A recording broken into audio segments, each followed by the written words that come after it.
Hello, and welcome to Around the Political World with John Rothman. I am your host, John Rothman. If you're a fan of the show, make sure to hit the follow button on the top right of Apple Podcasts, Spotify, or wherever you are listening at this very moment. When you hit follow, leave a review or share an episode with a friend. It helps other people discover the show and keeps us going. I want to talk this morning about whether or not we have a president or a king. We did this last week as well. But there was a column in yesterday's San Francisco Chronicle by Joe Garofoli entitled, "Trump is clearly on a quest to become king." It is perhaps the finest analysis of this situation that I have read. And so I want to commend Joe Garofoli, but more than that, I want to urge our listeners who live outside of the Bay Area or who perchance have not read the column to read Joe Garofoli's column, "Trump is clearly on a quest to become king." This is a situation magnified each and every day by Donald Trump's actions. Immediately, my mind shifted to a book of cartoons written by Conrad, the great late cartoonist for the Los Angeles Times. It's titled "The King and Us," and it was, of course, Conrad's discussion of Richard Nixon's misuse of the presidency. In the end, we know that the presidency triumphed and Richard Nixon did not triumph. Now the question is, with Donald Trump, have we learned the lesson that we don't have a king, we have a president? I point this out because of several things that are happening and have happened which need to be discussed and described. The decision announced not by the president, but announced by Elon Musk, of the closing of USAID, USAID. Well, who is Elon Musk to make such an announcement? And where is the logic behind it? And where is the president?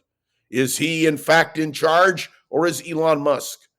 And the point that I would make is that the attack on USAID, which affects all of our aid in terms of foreign policy, is just unbelievable and wrong. And this needs to be addressed and addressed now. Now, the president may have the power, but the exercising of that power should raise many questions. And where is Congress? Why are they not reacting? And what about tariffs? Tariffs. Yesterday, or that is Friday, as I closed the podcast, I described the fact that Donald Trump was intending to impose a 25% tariff on Mexico, a 25% tariff on Canada, and a 10% tariff on China. I pointed out that China may be an adversary. I can understand the use of tariffs. But Mexico and Canada, two of our closest allies, and did you watch this morning, just a few moments ago, before I began recording this podcast, the reaction of the markets? The markets are down because tariffs benefit no one. No one. And who is hurt by a tariff? I'll tell you who's hurt. The American people. Look at what's happening now, this very moment, even as I'm speaking. And you understand these tariffs originated by Donald Trump, imposed by the President of the United States on our allies? Yes, we want a president who avoids wars, and that includes trade wars. But what we have now is a trade war taking place between our allies and us. This is something which we need to understand, and it's why I began with Joe Garofoli's column, because it describes a series of actions, including a purge, P-U-R-G-E, a purge of the FBI, a purge of those who have opposed Donald Trump or who are perceived as having opposed Donald Trump. This is something that is unconscionable. I discussed with a younger listener the question of when Richard Nixon fired Archibald Cox and when Ruckelshaus also went because he would not do what Richard Nixon wanted. And Elliot Richardson, of course, and Ruckelshaus ran the Justice Department during those high drama days of Watergate. And they were fired because they wouldn't do the president's bidding. And the first impeachment resolution that had any validity was submitted as soon as that action took place because it was perceived by Republicans and Democrats that Richard Nixon had exceeded the power of the presidency. Do we have a president or do we have a king? That's what impressed me about Joe Garofoli's column, because he describes, up until these events of last week, all of the actions that Donald Trump has taken that are imperial actions. I mentioned in one of our previous podcasts the book by Arthur Schlesinger Jr., The Imperial Presidency, which was written as Watergate unfolded. In it, this great scholar of the American presidency described the impact of an imperial presidency. Ladies and gentlemen, what we have now is an imperial presidency, a president who would rather be king. Remember when Donald Trump said, "I would like to be dictator on first day"? Well, what we have seen is Donald Trump exercising presidential power in such a way as to disregard democracy. And I say that bluntly, frankly, and candidly.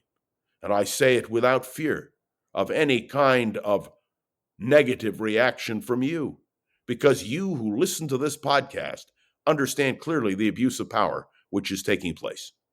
That's why I want you to post this wherever you can. Let people know. By the way, the incredibly, dastardly statement by Donald Trump on the question of the disaster, the crash, which took place and which lives were lost. Let me be very clear.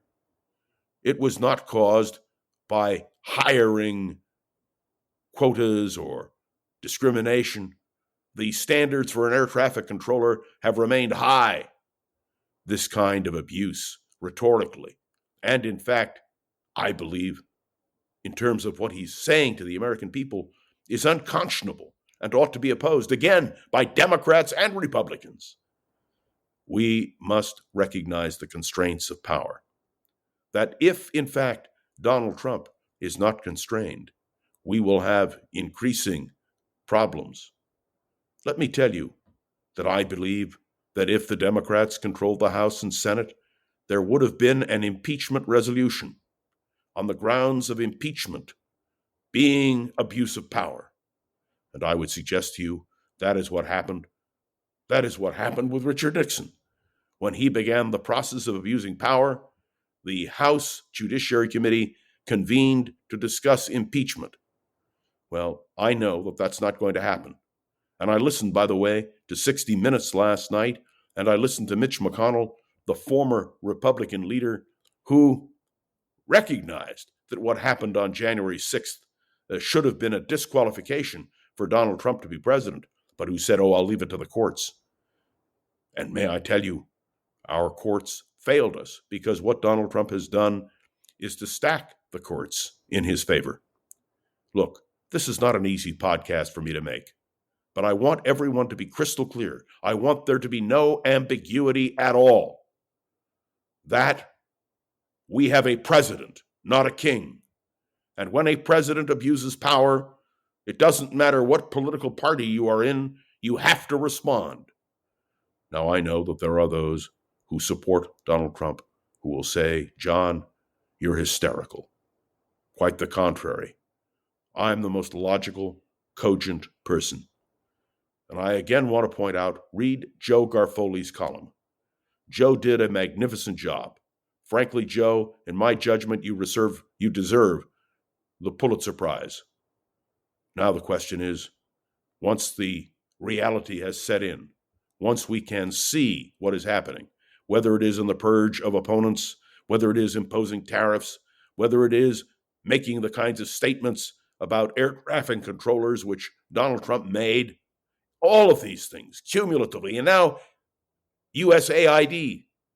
When you confront these situations, there must be a constitutional response, and it must be bipartisan, and it must be swift, and it must be effective, because otherwise, my friends, I regret to say, we will be doing this again and again and again. It is a critical moment in the history of our republic, and frankly, a critical moment in the history of the presidency. And whether we and our representatives rise to the occasion and put some restraints on Donald Trump, I'm afraid if we don't, it is just the beginning. Just the beginning of an ongoing crisis for us and for the world. I know it's not a pleasant message, but I must give it to you off the bark, and that's what I have done this morning. Thanks for tuning into another episode of Around the Political World with John Rothman. Make sure to follow along and let me know your thoughts on the show by leaving a review on Apple Podcasts and sharing an episode with a friend or colleague so we can continue to grow and expand. And of course, that is our goal. You can interact with me on LinkedIn, on Facebook, or send me an email, and many of you do. But let me also indicate to you that none of this would be possible without Gogo Zoger, the wonderful producer of Around the Political World with John Roth. Thank you, Gogo. Great job, as always. And I will be back tomorrow, and heaven only knows where we will be when it comes to Around the Political World with John Rothman. See you then.